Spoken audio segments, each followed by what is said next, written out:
Welcome to Mirror Domains Movie News, your place for entertainment headlines, and indeed this is the Horror Weekly Roundup Show, where we talk about all the trending horror movie news headlines of the week, including the new releases like Renfield and The Pope's Exorcist.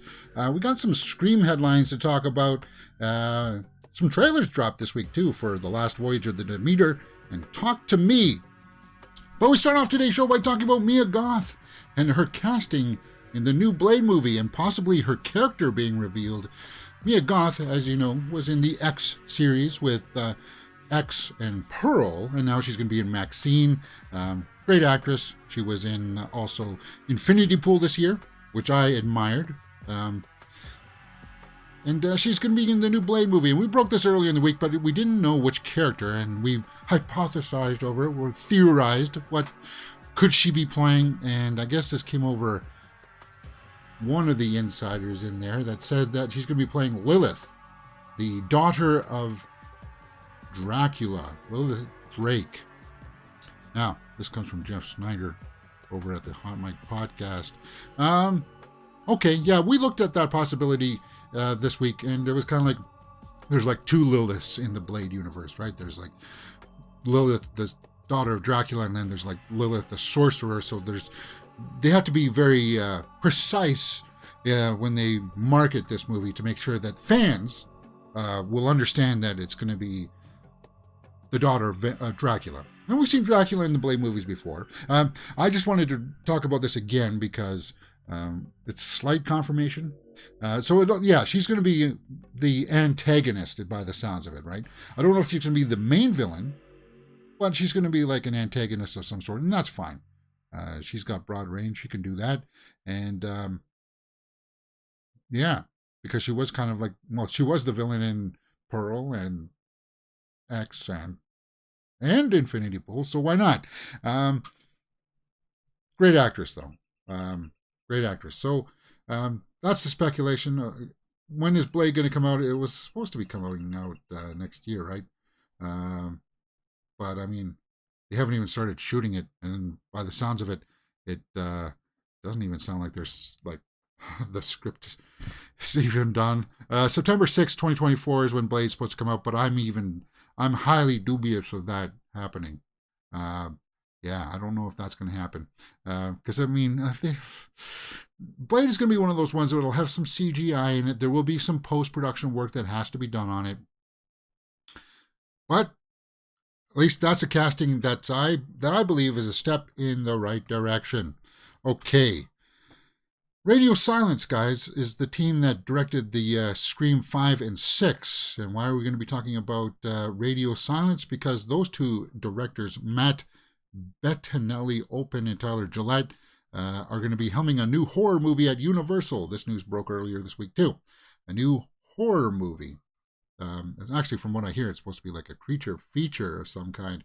Radio Silence, that's just like their handle when there's like a duo of them. It's a trend that's happening more and more these days. When you got two directors, you call them a team.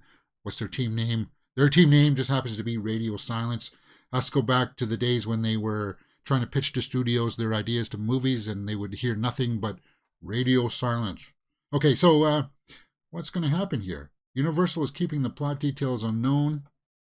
Or in the coffin, they say. But the project was at one point titled Dracula's Daughter. The project centered on a group of kidnappers who abduct a band of young people. One of them ends up being the titular character. Woe then befalls the kidnappers. So they try to kidnap some people, and one of them just happens to be Dracula's daughter. Well, interestingly enough, we've got some casting news about that. That does sound like it could fall in line with that premise for sure, because it was also announced this week that Scream star Melissa Barrera is going to re-team with them for that Universal Monster movie. Melissa Barrera, of course, worked in Scream 5 and 6, and I think she's fantastic. I think she's a great actress. And Dracula's Daughter, huh? That's weird that motif would come out twice. Working with Dracula's Daughter for a Universal movie, but then that Mia Goth playing Dracula's daughter in the Blade movie. That's weird how life works like that sometimes. It truly is. Of course, yeah, the directors and her have some chemistry, some history that, yeah, they work well together. That's what I mean by chemistry, guys. Not chemistry. Get your minds out of the gutter. I mean, like, yeah, they work well together. Um, so when is this supposed to come out? There's no release date on this yet, but it does pose the question of, okay, if these two guys are going to be working on this monster movie, are they not going to be working on Scream 7? I think that's something that people would be like, well, because the turnaround from Scream 5 to Scream 6 was like a year. A year. So they would have to be going, they would have to have the script for 7 done now, getting ready and prepped all to shoot this fall to have it out next year. And I don't think it's on their schedule, guys. I don't think it's on their schedule. Where can I look? Matt Bettinelli. Yeah, let's take a look at his directing credits on his IMDb and see what's slated there, because that'll give us just a little bit more of a clue as to what their schedule is like. Because you would imagine they would be wanting to do Scream 7, right? And the studio will want Scream 7. Escape from New York pre-production. Oh yeah, they were going to do a reboot of that. That was not supposed to be like a reboot, but an actual kind of like sequel, from what I understood, with the possibility of Snake Plissken returning. I don't know. Anyway, I'm digressing. Let's continue on this. So yeah, here on IMDb, you only have those two credits with that untitled monster movie, and then other than that, the schedule is not there. Writing credits. Maybe it'll be under writing. No, previous. Southbound. No. So that's not on their schedule. Scream 7 is not on their schedule. So it will bum people out if Scream 7 is not directed by these two, because people just like the way that this new iteration, the requel series of 7, if they didn't get to helm the third one. Now, there's arguments that some people stay on projects too long sometimes. But, if they're not able to do it, there are other possibilities out there. And I would put this guy up here as a possibility. Guys, he's only 75? Yeah, he's only 75. Now, I know that maybe he may have some health issues, but you know what?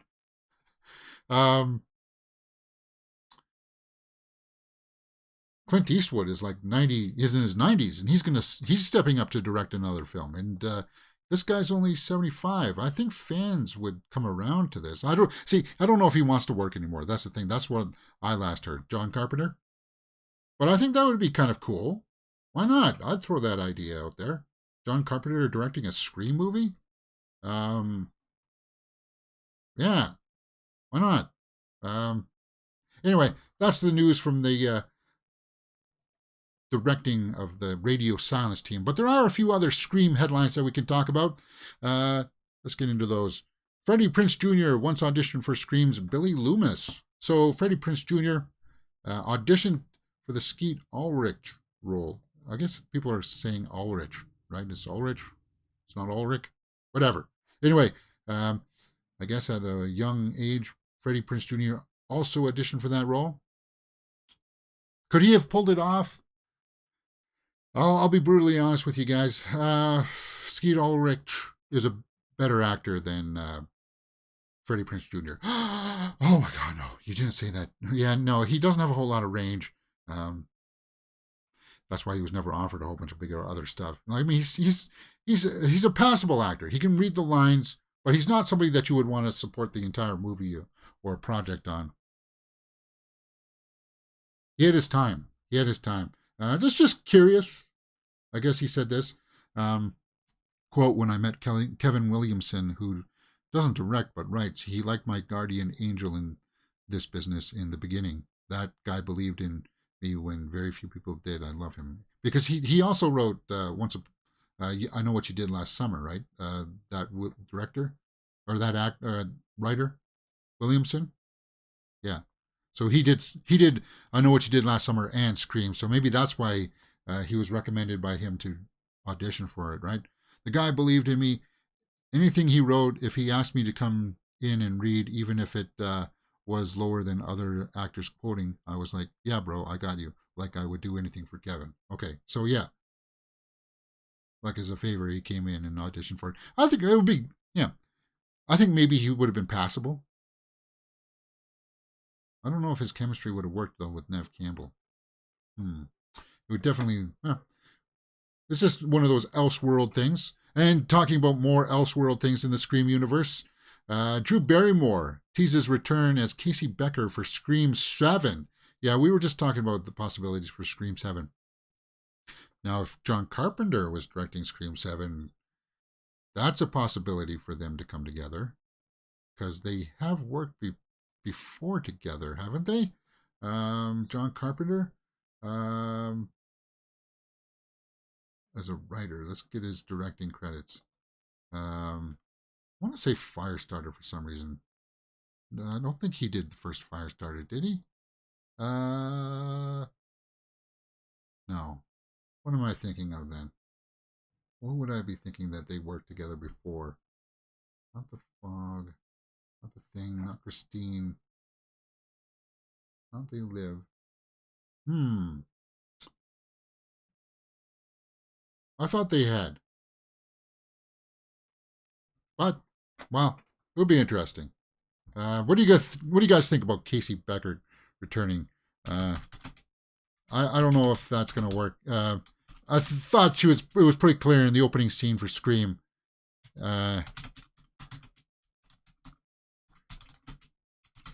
That Casey was like, she was hung up. Yeah, Firestarter. What the heck?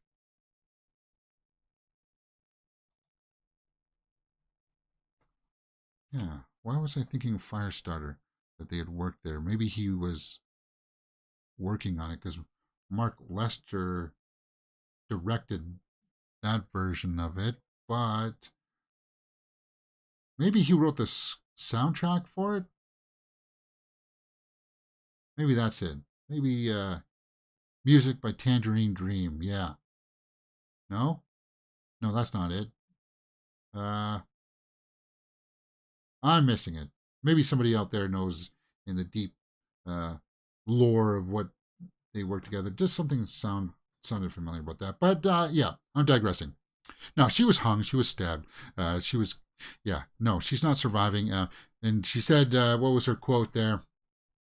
It's funny. I never thought of it this way, but I'm pretty sure that a C-section is comparable to what happened to her, like literally, and I'm here. Oh, yeah, but you were also stabbed. That's not as... Well, she's really stretching to make this happen. I asked you, maybe your character, maybe you survived. You know, doctors do amazing things. You said maybe there's a chance she did survive. So does this make you want to bring her back for Scream 7? No, she's dead. Let's not entertain that one because they said that in the sequels too, that she was a casualty. Yeah. No, that one's not happening. I don't see that happening. All right. Guys, opening up this weekend is Renfield and the Pope's Exorcist.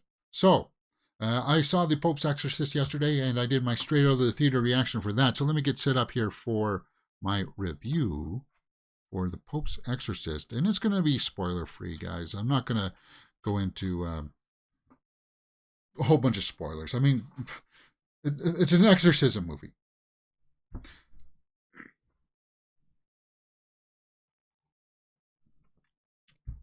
And then afterwards, we will talk about Renfield. Hey, did you notice in my straight out of the theater reaction, I called it the Devil's Exorcist when I first came out? I was going to dub that back over. But I was like, it made me chuckle. I know that humor is going to get lost on lots of people. They'll be like, you made a mistake. Nobody's like, the reception to this it's not going to be a wide audience. The people that, they understand what I'm talking about. Let's get into it.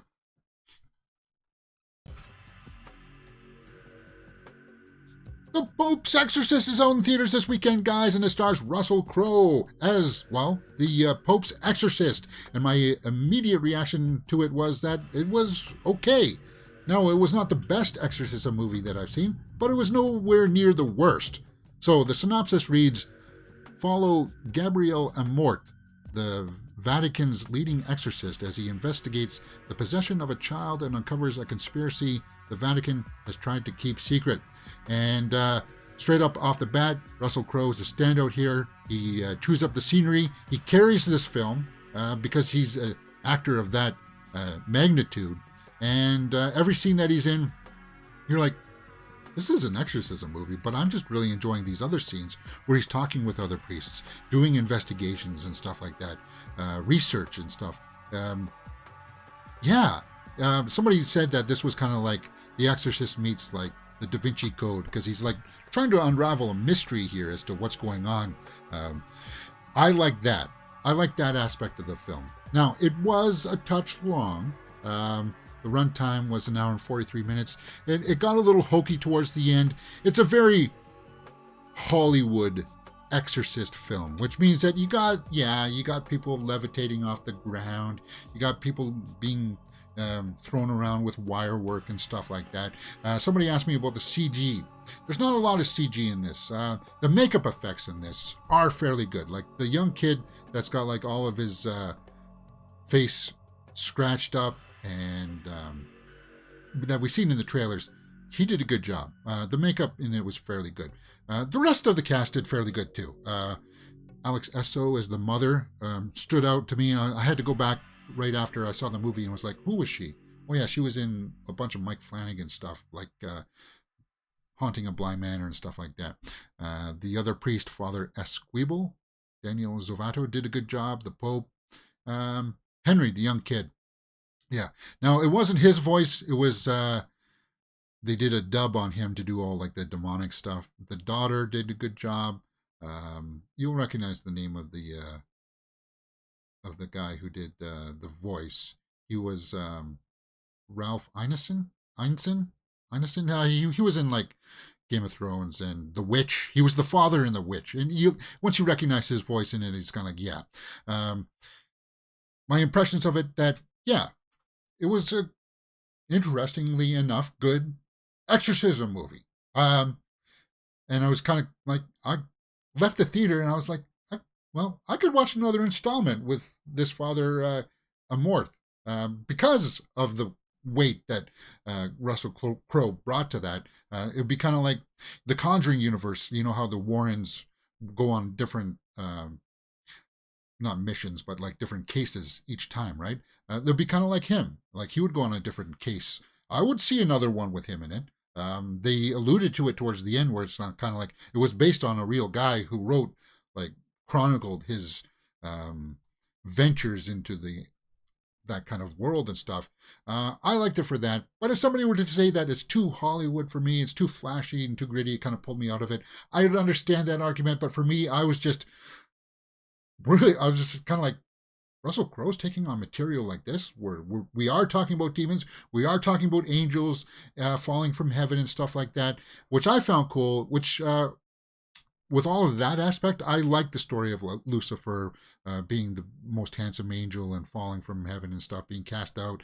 And it made me think, and it reminded me of a movie in the 90s called The Prophecy with Christopher Walken, where there's like a murder, and then he uncovers that Christopher Walken is actually a fallen angel and stuff like that. That movie had a big cast. Elias Koteas, Eric Stoltz, Virginia Madsen. Viggo Mortensen was Lucifer in that movie. So yeah, they talk about the lore of that kind of stuff, which I really appreciate. So I was like, yeah, that's fascinating. That's really cool. Interesting concepts in there. But as I said, it runs a little bit long towards the end. I wouldn't worry about that too much. If you like the setup, then you'll be wanting to watch the entire thing through. There's no post-credit scenes or anything like that. Let's go over the tomato meter and see what people were saying about this.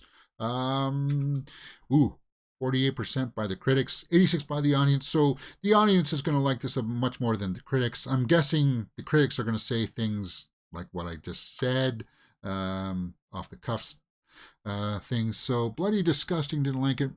At least Crowe's instinct for hamming it up absolves him of the generic exorcism feature he's found himself in. Generic exorcism.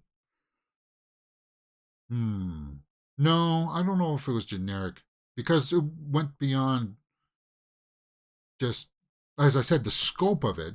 They were dealing with fallen angels and stuff like that. So I wouldn't really call that generic because you don't see that too much. Let's take a look at Empire Magazine, who did like it. It's not just the demonic possession victims whose eyes will be rolling back in their skulls. More of this should work, really, and yet the film just about gets away with it, proving the Lord truly does move in mysterious ways. Wait, is that supposed to be a positive review? Hannah Strong says, I've had more fun at Sunday Mass. Yeah, the runtime, again, it'll start to bore some people out, but it's only an hour and 43 minutes, so it's not that long. You're not going to be sitting there for 2 hours. You're not. And remember, the hour 43 runtime is with credits, so you don't have to stay for the credits. Bland, dumb, and tedious while low on scares and thrills. Does Russell Crowe want some cheese to go with all of that ham? Some people are saying he's hammed it up. No, I don't think he's hammed it up. It was actually his conviction toward the role. He was taking it seriously, and I like that. I found that was cool.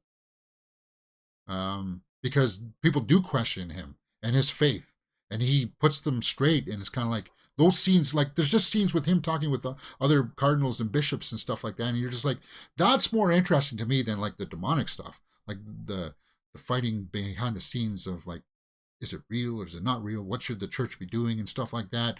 I find all that fascinating stuff. So that's why I like the Pope's Exorcist. Now, I don't think I would be as low as the critics on this, coming in at a 4.8, but I'm not near as high as an 8.5 or 8.6. I would probably have to land the Pope's Exorcist around a 7 out of 10. It's a good month here, April 2023, for horror, because we had Renfield in the theater that we just saw, and that was like a fun kind of horrific kind of scenario. This one, if you're religious, for sure, if you like if you pray to God and stuff like that, then this one will get under your skin because of all that other lore that they do address. Unless you would go to like I don't even think they talk about that in Sunday school, like the angels in the battle for heaven and stuff like that. I don't know if they do that, but I like that aspect. So that's why I like the Pope's Exorcist. 7 out of 10 for me. Yeah, out of the two, out of Renfield or the Pope's Exorcist, they're two different films, man, and I appreciate them for different aspects. But if I had to watch one right again, Nicolas Cage's Renfield is so awesome, but Russell Crowe as this guy is also awesome. So it's a toss-up.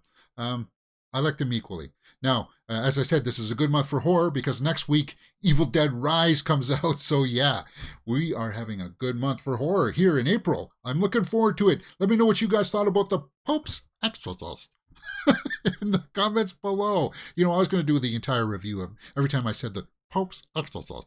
I was going to do that, but that would have gotten annoying, right? Yeah. Let me know your thoughts in the comments, and we will talk about it. You're watching Mirror Domains.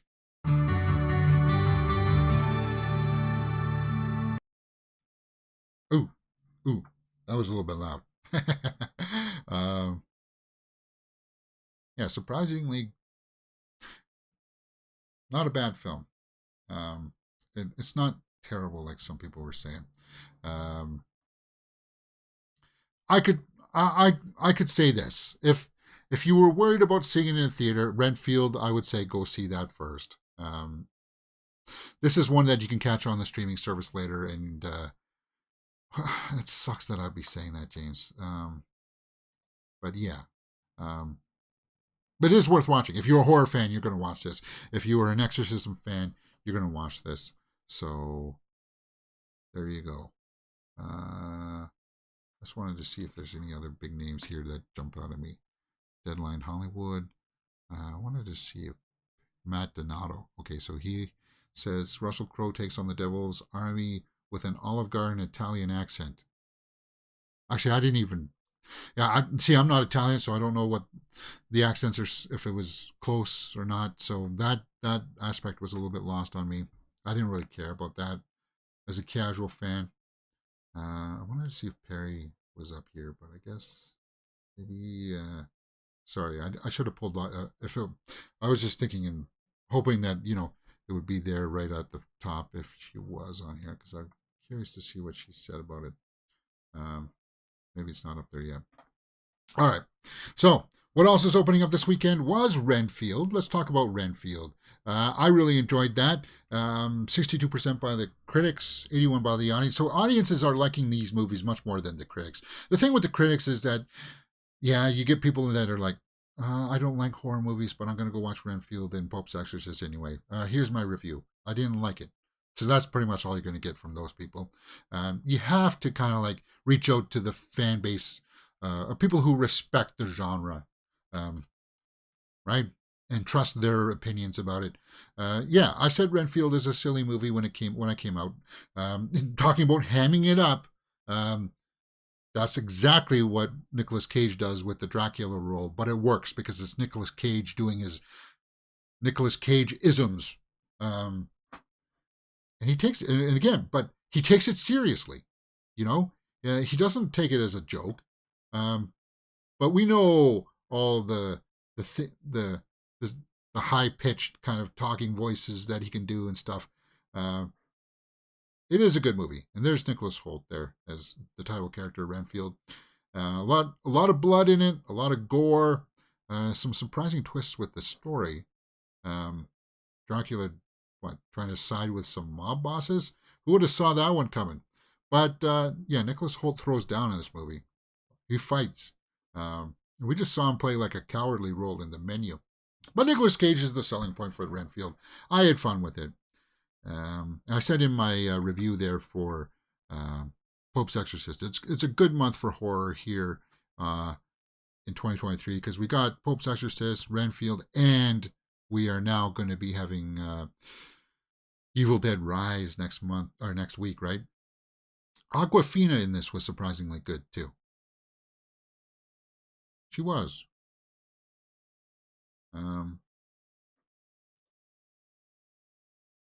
Some people said that she was kind of like just playing the same type of role that she was in Shang-Chi, but I didn't see that. She was good in it. Give Renfield a chance. Out of the two opening up this weekend, we know that probably I don't know, man, what's going to come in. I think maybe I think Renfield is going to come in second place because the box office is going to be Super Mario opened like 160 last week, right? So Super Mario is going to be the number one. Let's go over to the dailies here and for Thursday because they got Thursday's numbers in. So let's take a look at what was on Thursday.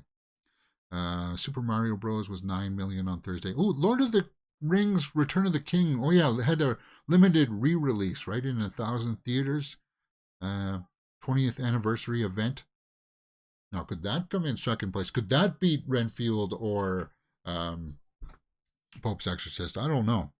The other big one that was opening up, Mafia Mama, and that one I don't think is going to, I don't even know if that one's going to crack the top 5 because you still got John Wick in there and you got Air. They'll hang in there. And then I don't know how much this limited run of Lord of the Rings Return of the King is going to, that people want to go, yeah, I'd go see that. Now, I think that will be the theatrical version, right? Not the 4-hour version. And I prefer to watch the 4-hour versions. But, yeah, we'll wait accordingly as it comes in. Okay. Let's get back into the movie news here, guys. What's next? The Conjuring Series. Yes, Conjuring Series. We know HBO Max is going to get rid of the HBO and just call it Max. And in that announcement, they slated that they're going to do a Conjuring TV show, Conjuring Universe TV show. So what else is in the Conjuring Universe? You got The Nun, Annabelle, The Curse of La Llorona is in that universe. There's another one too, right? What am I thinking of? I'm missing one. Is it going to be about the Warrens? The Nun, right? Yeah, The Nun. Did I say The Nun? Is it going to be about the Warrens? I don't know. Probably. That's the best way to go, but that means that you'd probably have to recast Patrick Wilson and Vera Farmiga, which sucks because they're awesome. Vera's just top tier talent. Talking about someone being on screen and you're just like, what is she doing there, looking into like a reflection or something? You're just like, wow, I like what she's doing. Yeah, she's got that star power for sure. But they could find somebody else to pick that up.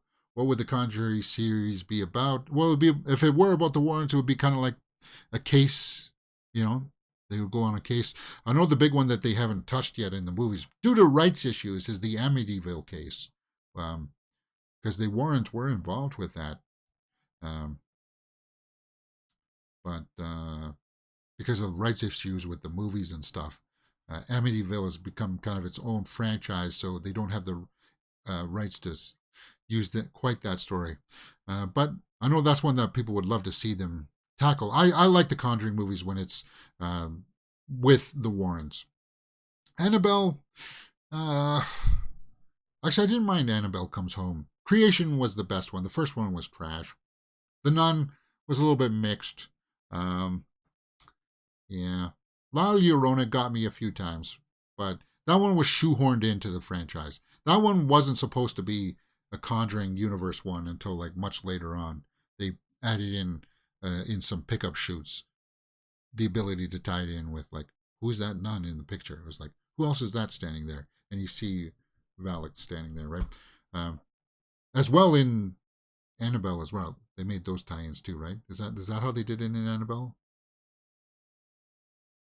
La Llorona had something else. Maybe it was on a news channel or something that tied it all together. But yeah, The Nun 2 is the next one out in that series, which is going to be this year, June, July. Oh wait, January, February, March, April, May, June, July, August, September 8th is when that comes out. The Nun 2. That one's done. It's all in the can. So, yeah. Conjuring series, huh? Have to keep our eye out for that one. Chris Schober in the live chat says nothing because I don't have the live chat up. There. Do you think they will make a Terminator 7 movie? No. I do not think they will make a Terminator 7 movie. They have to start from scratch with the Terminator. They had their chances. They had some interesting ideas with Terminator Salvation, trying to bring it to the future war, but then it really wasn't the future war. I was just kind of like, well, I don't know. It was a mess. I blame Mick G for that. And then I liked some of the ideas with Terminator Genesis. I liked Emilia Clarke as Sarah Connor, but then again, the rest of the cast screwed it up with Jack Courtney. It was like, what the heck are you guys doing? Seriously. Yeah. They keep on teasing us with this idea that the robot is starting to learn to be human and have feelings and stuff. And they repeated that with Dark Fate. By then, it was just like you're telling the same story over and over again. You got to advance the story, change how it is, because that's what happened with such a tone change from the first Terminator, which was horror, and then the second one was more of action, but it elaborated on the universe. And then the studio just kind of got locked in that, let's recreate T2. Let's recreate, a new Terminator comes back in this one. Another Terminator comes back. And it's like, guys, that's not the most horrific thing about this. Like, yeah, it's scary that there's a machine chasing you, but we've seen it. You got to, the scary thing here is that time travel is happening. If machines are using it, why wouldn't have, logically, they would have made other changes. So there's some other things there that, the Terminator franchise should be elaborating in and expanding into. But they've just been locked into killer robots must coming back to kill one of the Connor family. It's like, get out of here. There's just so much more they can do with that. Anyway, I'm rambling on here. That's fine. Hey, that's why I like to do this show, guys. To talk with you guys in the live chat and stuff like that. Good question there. What's next? Okay, so earlier this week, the trailer for last Voyage of the Demeter dropped, and we did a trailer reaction for it, so it's up on the channel now. The popularity is going down. It's due out on August 11th. I liked it. I liked it. David Dastmalchian is in this. Liam Cunningham. Basically, it's based on the Dracula story. Woody Norman. What the heck? Wasn't he just in the Pope's Exorcist? That's not that guy, is it? No. War of the Worlds. Spaceman. No. Okay. Yeah. So let's just go to the trailer. I already did a trailer reaction for this, so I'm not going to rewatch it here. But I like the production values of this. Like, it looks like they actually built a ship, a set, so that they could do these external shots with it, and then do studio work with them on board the ship and stuff. Because the story of The Last Voyage of the Demeter is taken from Bram Stoker's Dracula story, where like one chapter was, or like one page was like the captain's log of the Demeter sailing Dracula from Transylvania to England, right? And of course, you know what happens in that part of the story to the crew. And yeah, so they took that small part and they flushed it out into a full story. And it's going to be a creature feature, man. And kind of like a panic story of, hey, we're stuck on a boat with a monster that's killing people. And that is scary, man. And I like the tone of it. Liam Cunningham, the Onion Knight. Yeah, I'm on board for this. I thought the trailer looked pretty slick. Some people had problems with it. Here's our shot of the Dracula. Now, we never saw his face, I don't think. But, yeah. I dig it, man. And you know how it's going to end. We know how it's going to end. But it's kind of like you're watching it to see how we get there, kind of thing. All the events that happen in between. Chris Schober also says, does Welcome to Derry TV series have a release date yet? Well, we'll talk about that in just a few minutes. So that's The Last Voyage of the Demeter. The other trailer that dropped this week was Talk to Me. Talk to Me. Which was kind of like these teens get a hand that's cursed and they can make wishes. And they got to do like a seance to get it to grant wishes. And they talk to this hand. And one of the things that they have to do to start the ritual is say, talk to me, as if they were reaching out to the spirit world. It's from a director team of Danny and Michael Philippou, who do, I guess, YouTube or Twitch streaming, and they're known as a team name as well, which is not listed here. Taku, I think was their name or something. I'm sorry, guys. I'm a little bit ignorant to these characters. Raka, there we go. I don't know that much about them, so I'm not going to embarrass myself more by trying to pretend as if I do. I can only tell you my thoughts about the trailer. And honestly, it's an intriguing premise. A bunch of kids trying to play this game, like an urban legend of does the hand work or doesn't it kind of thing, right? Yeah, so there it is. Demonic hand. And it's like, do you believe it? And then, of course, crazy stuff starts happening. Do they see things? There is some kind of a creature that appears in it. So, hey, I do like creature features. I'll be checking this out. From the team Raka. Yeah, so it looks like they're suggesting some kind of possession happens there from A24. And this movie came out in Sundance 2023, so Perry Nemiroff has already reviewed this? What? See her over here? She's already reviewed it? Wow. Well, I don't want to get spoiled. Huh.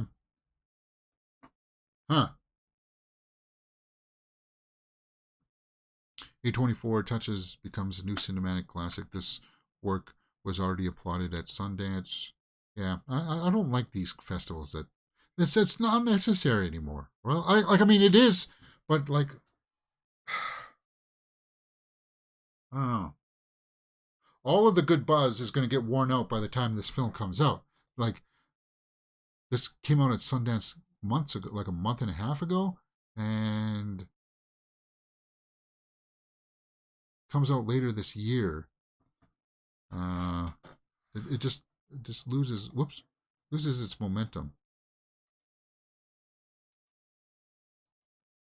July 28th. So yeah, all the reviewers that reviewed it are kind of like their reviews are just sitting on the shelf and they won't get life again until it comes out again. I don't know. I'm just digressing. Interesting trailer though. Interesting premise. Let's talk about Welcome to Derry. Welcome to Derry. New plot details. The prequel. Still no announcement of Bill Skarsgård coming back yet for Pennywise, but we've got other castings in this. The plot is thinking on what to expect from the new prequel series about Pennywise Reign of Terror. Yeah, if you're going to do Pennywise's Reign of Terror over Derry, you would think you would have Bill Skarsgård come back. Still haven't announced it yet.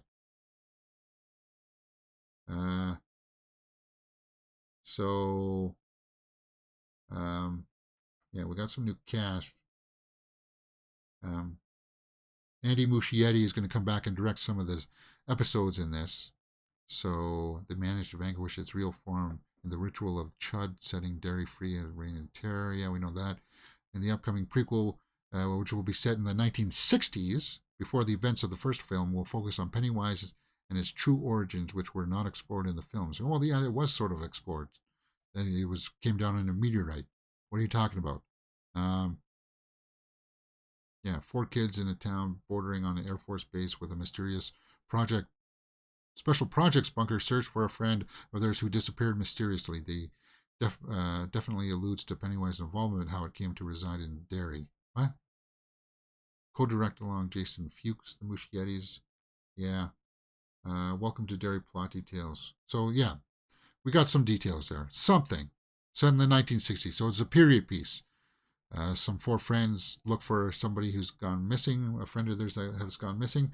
I'm just still waiting for that announcement for Bill Skarsgård before I can fully say, yes, I'm excited for this. Because if they try to recast him and say, oh, we're not going to use the clown visage, then that's like a huge strike right up off the bat.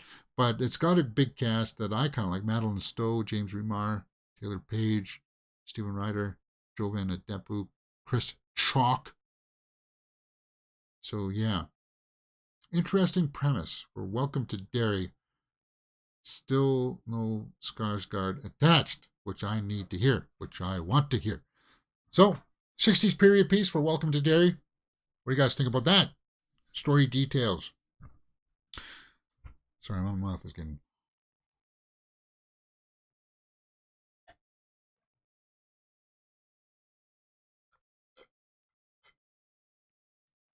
That hits the spot. All right. Fall 2. Guys, Fall is out on Netflix right now. And it stars Grace Caroline Curry, who was just in, Shazam 2. I watched Fall because I wanted to see what else she could do. And it's basically these 2 actresses here that star in the film of these 2 girls climbing up a tower and stuff like this. And she's kind of like, this one is like a podcaster kind of thing. And it's kind of like, what do they do when they get stuck on top of the tower kind of thing. And she's talking about potential return for Fall 2 because it was quoted earlier that the director has ideas and wants to push forward for a sequel. But I'm kind of like, her story kind of wrapped up. Let's see what she said, first of all. Speaking to the Hollywood Reporter, she didn't confirm of any news of the return, but hinted at a possibility. She says, quote, I'm definitely excited about the idea of that. It's been a surprise to see how much people love that movie and how it's had a little bit of a wildfire on streaming platforms. And for the first time, people are coming up to me in public and going, you look like that girl who was stranded on that tower. So it's wild.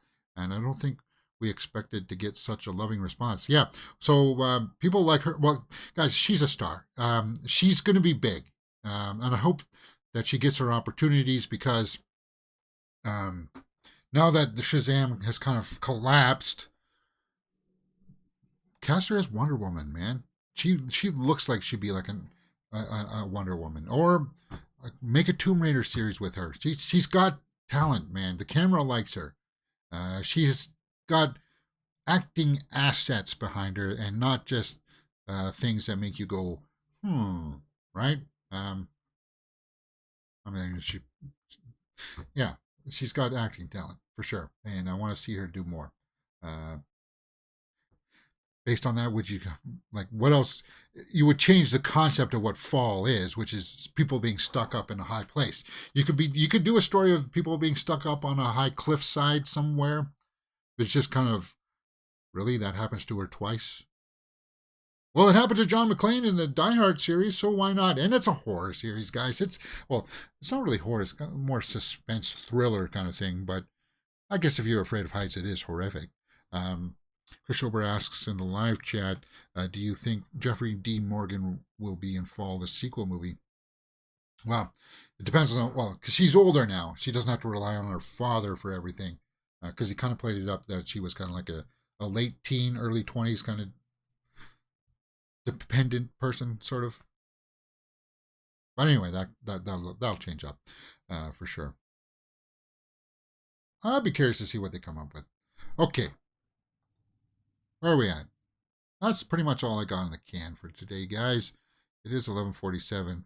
I am expecting some news to come in, and I got to check my phone that is charging. No news yet. So there you go.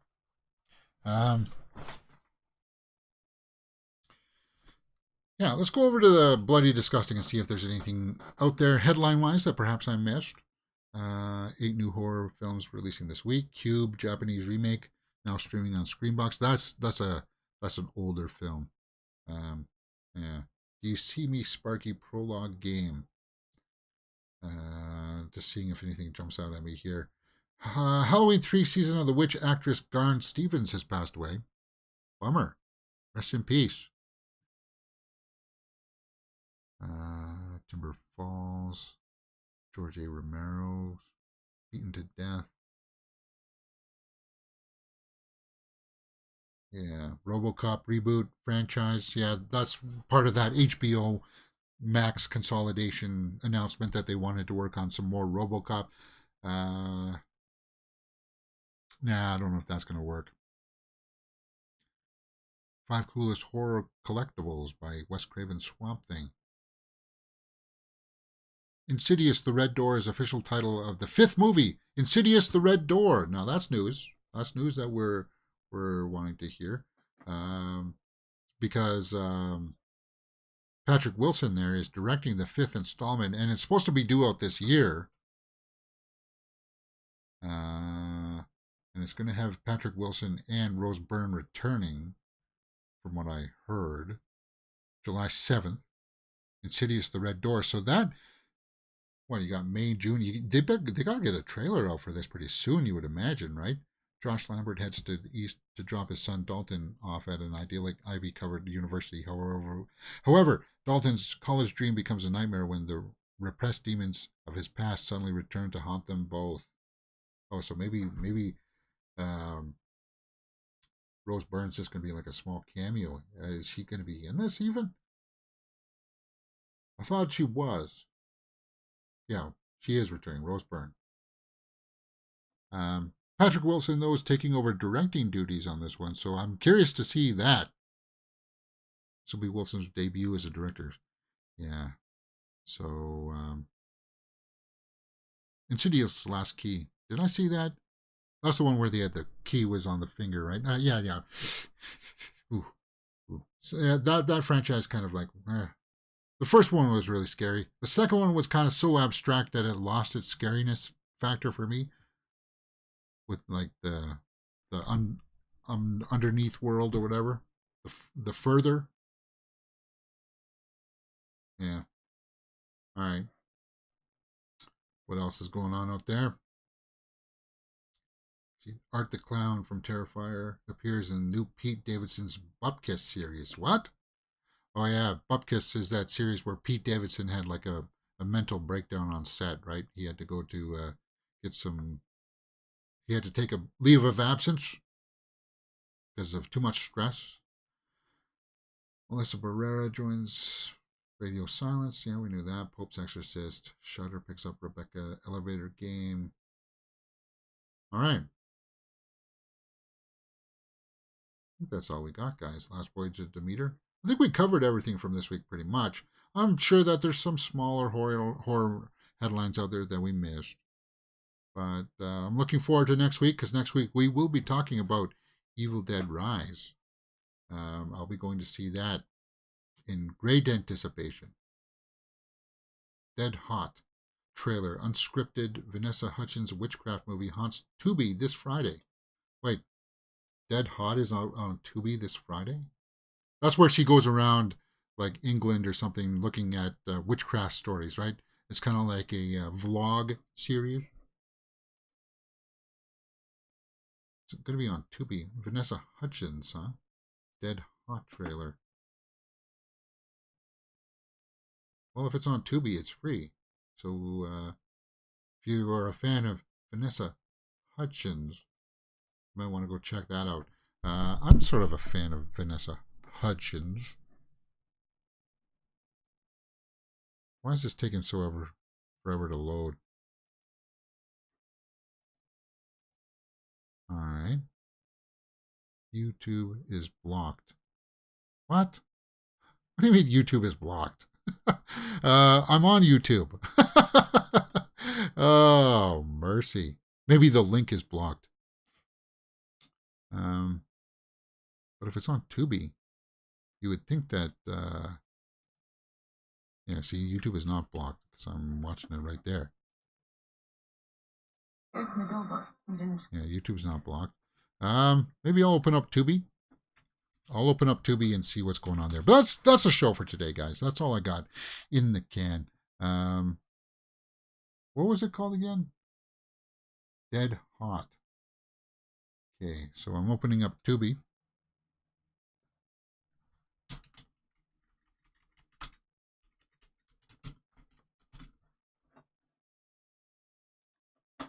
There it is right there. Dead Hot.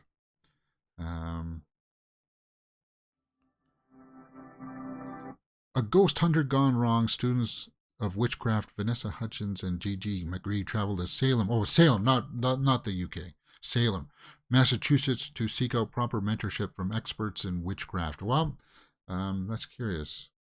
Negative connotation behind the word witch. And if you live that way, you've got nothing to worry about. I got nothing wrong with Wiccans. I'd like to date a Wiccan. Why not? I've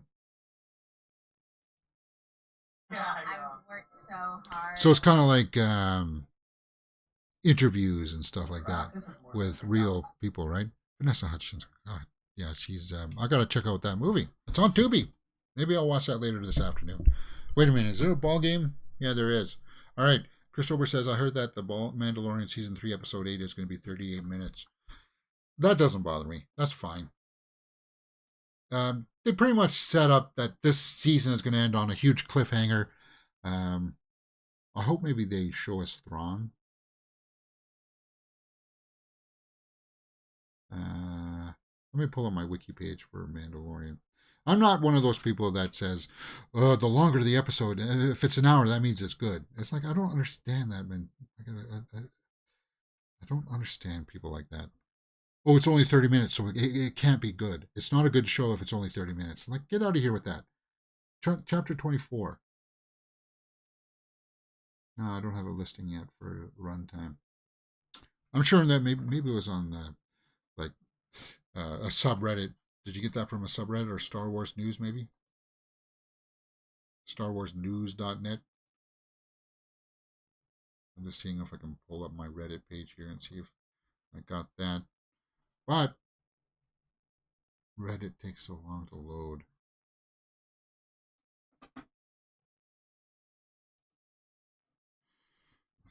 Anyway, that's April 15th, guys.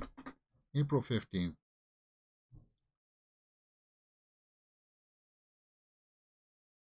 What's this? First poster for Kubi, based on the real life Homono G incident. Don't know what that is. The Naked Gun is one of the funniest films ever made. Yeah. Evil Dead is 40 and better than ever. Wow, the first Evil Dead is 40 now. Wow. First poster for Robert Rodriguez's Hypnotic with Ben Affleck. That trailer dropped the other week too. I like that trailer.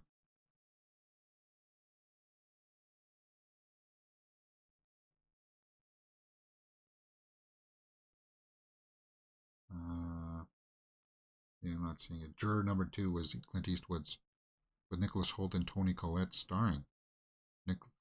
Clint Eastwood. We were just talking about him, right? How old he is.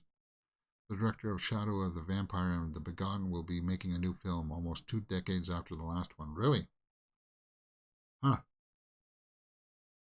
Cool, man. Well, guys.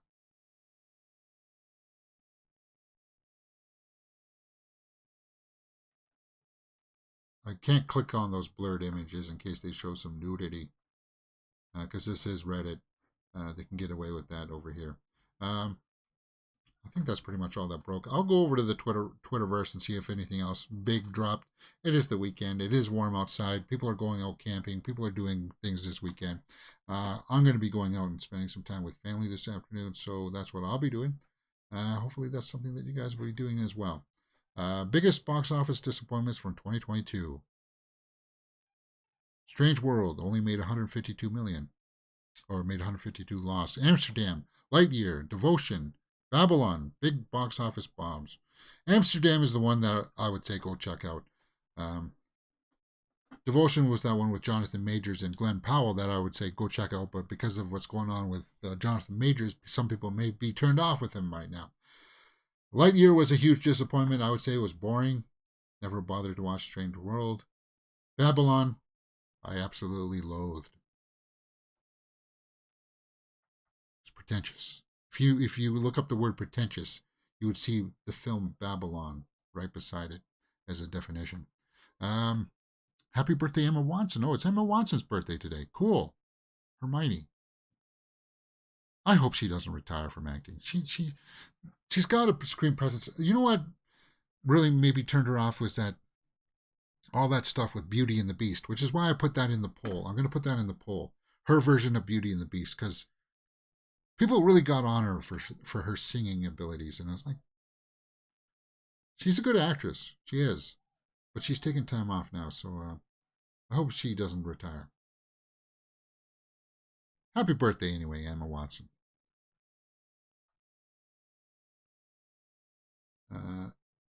Alan Stowe and Stephen Ryder joined the It prequel cast for Welcome to Derry. New clip from Dead Ringers. Yeah, okay, so that's where we were yesterday. Yeah, and that's an actual clip from the series. It's not a teaser. That's Rachel Weisz playing twins. Dead Ringers series, right? So there's a new clip for that out. Rachel Weisz. Yeah, I'm looking forward to that. Cool, man. All right. I think that's it for me, guys. Wait a minute. Why is Pizza trending? Is it going under? Is Pizza bankrupt? You guys like Pizza? Pizza's not good pizza. It's not. It's like cardboard. The crust is cardboard. Oh God, look at that. No. You're doing this right before I have my breakfast. And I'm like, pizza is trending. Most people are not saying good things. Okay. Don't tell me pizza is good for you when you coat the entire slice with dip. Yeah, and they got the dips. It's fairly generic. I found it greasy actually. It's weird because they put it on in a normal oven. They don't use those rollers with cornmeal underneath of it. Doesn't look like it. It's just people complaining about the quality of taste. It's not that good.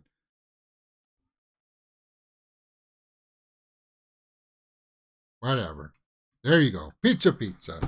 Let's go out and have some breakfast now, James. That's it for me, guys. Join us Monday for the normal movie news show. Enjoy your weekend. Hit that thumbs up button, and I'll see you next time on Mirror Domains.